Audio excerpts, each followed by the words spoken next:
అది కంట్రోల్ చేస్తుంది. పీపుల్ ఎలా ఉండాలి, ఏం చేయాలి, పీపుల్ అందరికి గైడెన్స్ ఇస్తుంది. అదే విధంగా మనకి కంట్రోలర్, మెయింటైనర్, డిస్ట్రాయర్ అండ్ మనకి రూల్ బుక్ ఇచ్చిన కృష్ణుడు ఇది సుప్రీం పర్సనాలిటీ ఆఫ్ గాడ్, దేవాది దేవుడు.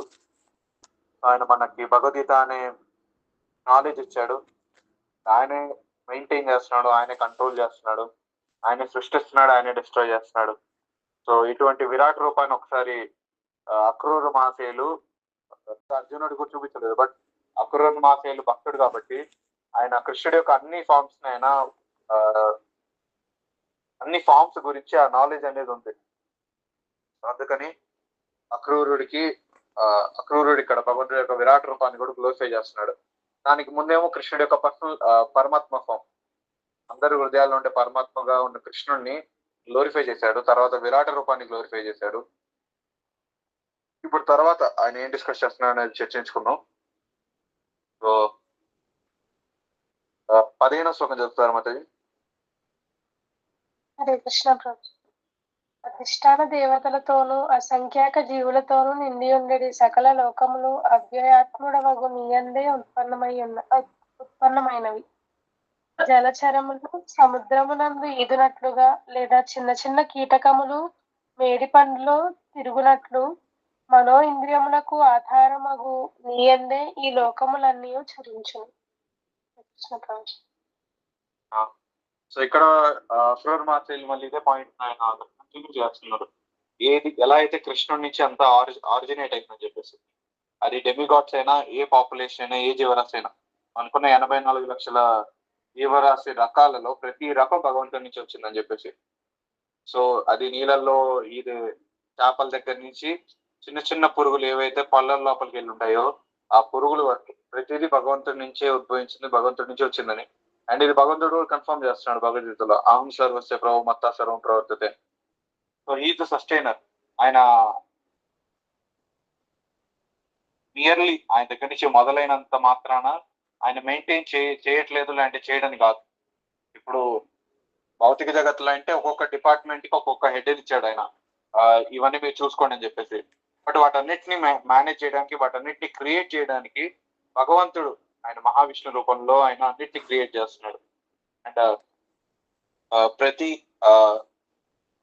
దేవతల యొక్క హృదయాల పరమాత్మగా ఉంటూ అండ్ ఆల్సో వాళ్ళందరినీ నడిపించే బ్రహ్మ విష్ణు మహేశ్వరులా కూడా ఉంటూ ఆయన ఈ భౌతిక జగత్తును నడిపిస్తున్నాడు.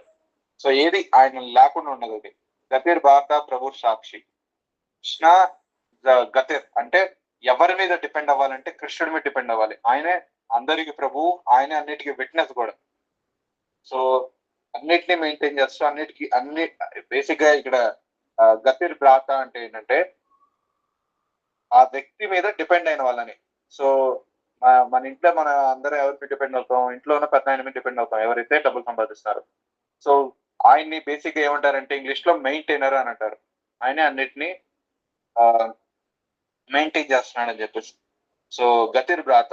సో మనందరం డిపెండ్ అయ్యేది భగవంతుడి మీదే. అండ్ ఆ ప్రభు is the witness of everything.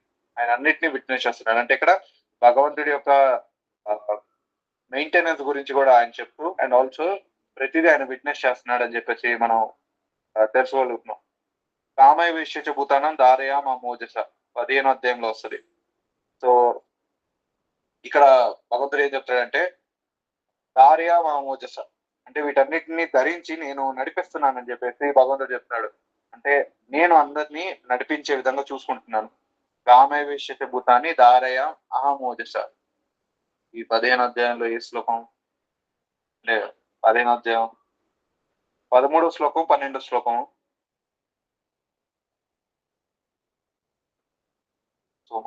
అందరికి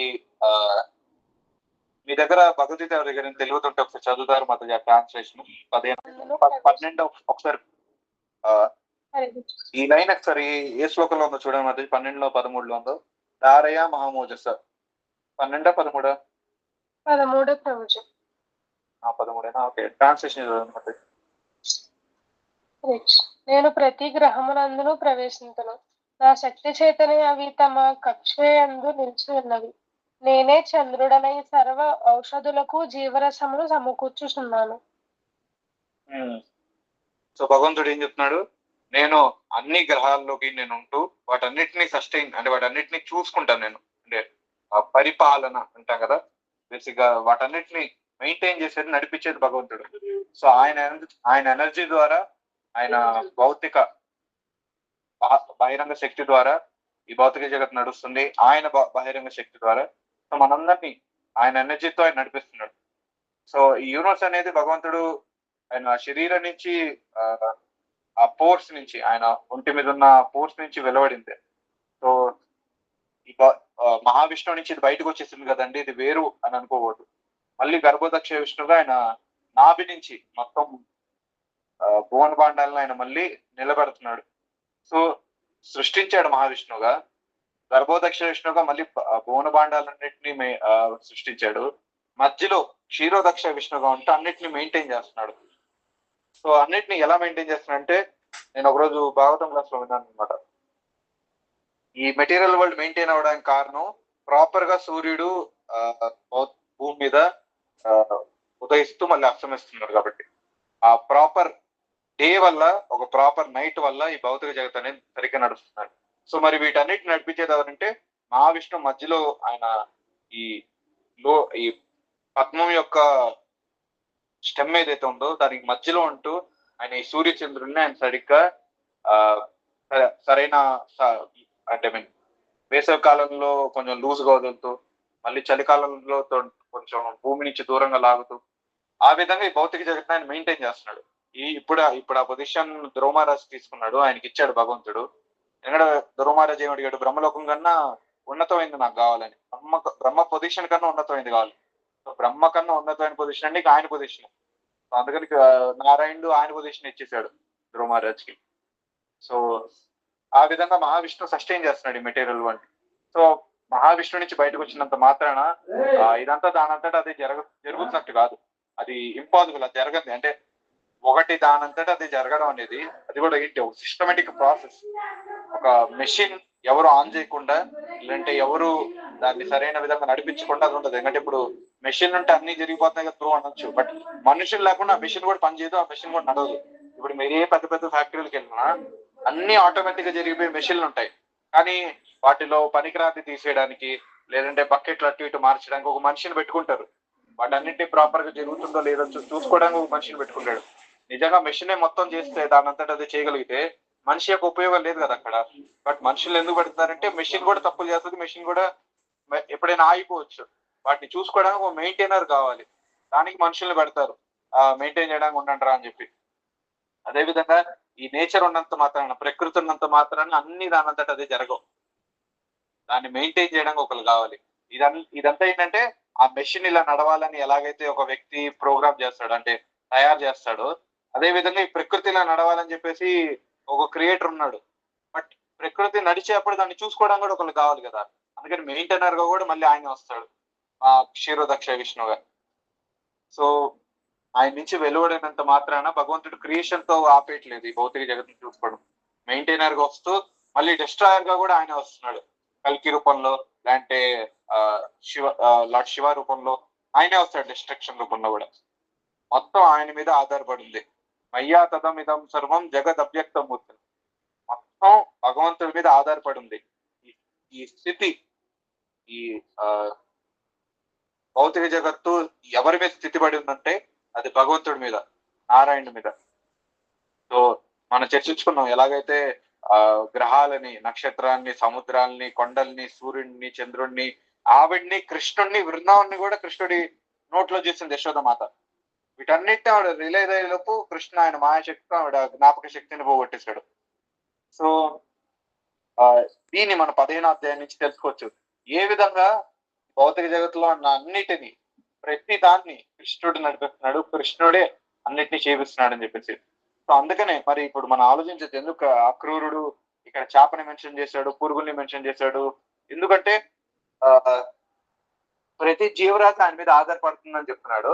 అండ్ ఆల్సో ఎలాగైతే నీళ్లు లేకుండా చేప ఉండలేదో, ఎలాగైతే ఆ పురుగులు ఆ పండు లోపలికి వెళ్లకుండా ఉండలేవో, అదే విధంగా మనం భగవంతుడి మీద డిపెండ్ అవ్వకుండా ఉండలేవు. ఇక్కడ చేప సముద్రం మీద డిపెండ్ అయి ఉంది, ఆ పురుగులు అనేవి ఆ పండు మీద డిపెండ్ అయి ఉన్నాయి, బట్ మనం భగవంతుడి మీద డిపెండ్ అయి ఉన్నాం. మనకున్న ప్రాబ్లం ఏంటంటే ఆశ్చర్యమైతాది మనుష్యలోకే సుధాం పరిత్యజ్య విషం పిబంతి నామాని నారాయణ గోచరాన్ని తెక్వాని దేహ కుహ పట్టంతి. సో ఈ భౌతిక జగత్తులో ఉన్న పీపుల్ ఎలా ఉన్నారంటే, ఇది కులశేఖర అలవారు ఆయన ముకుందమాల స్తోత్రంలో చెప్తున్నారు. ఆయనకి ఆశ్చర్యం ఏంటంటే, పీపుల్ ఈజియెస్ట్ వే అయిన భగవంతుడి నామజపం చేయకుండా ప్రజలు పనిచేయడానికి రెడీగా ఉన్నారు. సో వాళ్ళు భగవంతుడి మీద డిపెండ్ అవ్వాల్సిన వాళ్ళు, లేదు మేము భగవంతుడి మీద డిపెండ్ అవ్వం, అసలు భగవంతుడే లేదు అని భగవంతుడి నుంచి ఇండిపెండెన్స్ పొందడానికి ఆల్రెడీ మెటీరియల్ వరల్డ్కి వచ్చారు. సో ఆ నేచర్ ని చూపించుకోవడానికి భగవంతుడు లేకపోయినా మేము ఇండిపెండెంట్ గా ఉండగలం, మేము కష్టపడితే ఆనందంగా ఉండగలం అని చెప్పేసి వాళ్ళు కష్టపడుతూ సఫరింగ్స్ ఇంకా తెచ్చుకున్నారు. సో ఏంటి ప్రభు మేము ఆనందంగా ఉన్నాగా సఫరింగ్స్ అంటారండి మళ్ళీ మళ్ళీ అంటే, అన్నిటికన్నా పెద్ద ప్రాబ్లం డబ్బు లేకపోవడం కాదు. డబ్బులు ఉన్న మెయిన్ ప్రాబ్లం ఏంటంటే జన్మ మృత్యు జరావ్యాధి. వీటిని తప్పించుకోవాలి మనం. ఎందుకంటే నువ్వు ఎంతో సంపాదించి ఇలాంటి ఎంతో జ్ఞానాన్ని సంపాదించి చనిపోతే మళ్ళీ ఫస్ట్ నుంచి మొదలు పెట్టాలి అన్నిటిని. నువ్వు ఎంత జ్ఞానం సంపాదించినా ఎంత ధనం సంపాదించినా నువ్వు చనిపోతే ఎంత జీరోకి వచ్చేస్తే మళ్ళీ జీరో నుంచే స్టార్ట్ చేయాలి. అరే లేదండి నేను పోయిన జన్మలో లక్షలాది కోట్లని సంపాదించాను, ఆ కోట్లన్నీ నాకు ఇచ్చేయండి మళ్ళీ అక్కడి నుంచి మొదలు పెడతా అంటే అప్పుడు ఊరుకోడు, అది ఎవడు ఒప్పుకోడు కూడా. మీరు ఎంత చేసి మళ్ళీ మొదటి నుంచి మొదలు పెట్టాలి. సో ఆ కృషి వల్ల లేదంటే ఆ హార్డ్ వర్క్ వల్ల ఉపయోగం ఏంటి, అది మళ్ళీ మీరు ఫస్ట్ నుంచి స్టార్ట్ చేయాలంటే. బట్ ఈ భక్తి అలా కాదు, ఒకసారి మొదలు పెడితే ఎక్కడైతే అయిపోయిందో మళ్ళీ అక్కడి నుంచి మొదలు పెడతారు. ఒకటి ఈ మనం ఎప్పుడైతే జ్ఞానాన్ని ఈ జన్మలో పుచ్చుకున్నామో ఈ జన్మలోనే తిరిగి భగవంతుడి దగ్గరికి వెళ్ళిపోవచ్చు. పూర్తి జ్ఞానంతో పూర్తి పరిపూర్ణతో మొత్తం భగవంతుడికి శరణాగతి, సర్వధర్మాన్ని పరిత్యజ్య మామేకం శరణం వజ. భగవంతుడి మీద పూర్తి శరణాగతి అయ్యి మొత్తాన్ని వదిలేసేయచ్చు ఈ జన్మలోనే. లేదు ఏదో ఒక అటాచ్మెంట్ వల్లనో, మనం భరత్ మహారాజ్ కథ మీ అందరికీ తెలుసు, ఎలాగైతే ఒక జింక మీద ఆఖరి క్షణంలో ఆ బంధనాన్ని పెంచుకున్నాడు. అలా ఏమో ప్రభు నేను భక్తి మొత్తం చేశాను బట్ ఏదో చివరి క్షణంలో నేను అటాచ్ అయిపోయాను దానివల్ల అంటే మళ్ళీ అక్కడి నుంచి స్టార్ట్ అయింది భక్తి, నెక్స్ట్ జన్మలో అక్కడి నుంచి స్టార్ట్ అయింది. కానీ ఇక్కడ మనం గ్యారెంటీ ఇవ్వలేదు ఏంటంటే, మనం ఆ ఒక్క దాని మీద దేని మీద అటాచ్ అయ్యాము, ఒక జంతువు మీద అటాచ్ అయ్యాము, ఒక వస్తువు మీద అటాచ్ అయ్యామా, దేని మీద అటాచ్ అయ్యామా అనే దాని మీద డిపెండ్ అయి ఉంటుంది మనకి నెక్స్ట్ లైఫ్ లో ఏ బాడీ లభిస్తుందని చెప్పి. సో అందుకని కృష్ణుడు క్లారిటీతో ఏం చెప్పాడంటే సర్వధర్మాన్ పరిత్యజ్య. నువ్వు ఏ ధర్మాన్ని పెట్టుకున్నా ఆ చిన్న అటాచ్మెంట్ ఉంటుంది, ఆ చిన్న అటాచ్మెంట్ వల్ల నీ కాన్షియస్నెస్ అనేది మారిపోతుంది. అప్పుడు అంతకాలించి మామయ్య అంతకాలంలో గుర్తు చేసుకునేది మారిపోయింది. కాబట్టి ప్రతి క్షణం నన్ను స్మరించుకో, అన్నిటిని వదిలేసి నాకు శరణాగతికి వచ్చాయి. ఇది భగవంతుడు చెప్పిన సొల్యూషన్. సో మనం కంప్లీట్ గా భగవంతుడి మీద డిపెండ్ అయి ఉన్నాం కాబట్టి మన లైఫ్ గోల్ కూడా అదే ఉండాలి. ఎలాగైతే చేప నీళ్లు వదిలి ఉండలేకపోతుందో మనం కూడా అదే విధంగా కాన్స్టెంట్ గా ఎల్లవేళం భగవంతుడు లేకుండా నేను ఉండలేను అన్న పరిపూర్ణత రియలైజేషన్ కి రావాలి. ఆ రియలైజేషన్ కి వచ్చినప్పుడు మనం భగవంతుడి మీద కంప్లీట్ గా డిపెండ్ అవుతాం.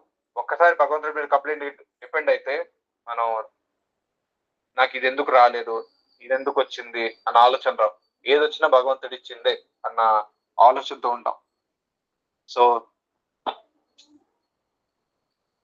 మనం ఇక్కడ ఈ డిస్కషన్ ఈ రోజు ఏం చేసుకుందాం. బేసిక్ గా ఈ వర్స్ లో కంక్లూజన్ పాయింట్ చెప్పండి ప్రూ, ఏదైనా కంక్లూజన్ పాయింట్ చెప్పండి ప్రూ. అంటే ఒకటే, ఎలాగైతే ఒక చేప నీళ్లు లేకుండా ఉండలేదో, చేప ఎలా అయితే నీళ్ళ మీద పూర్తిగా డిపెండ్ అయి ఉంటుందో,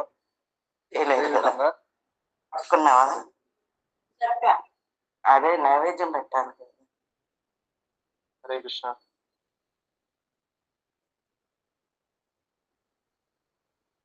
సో సారీ,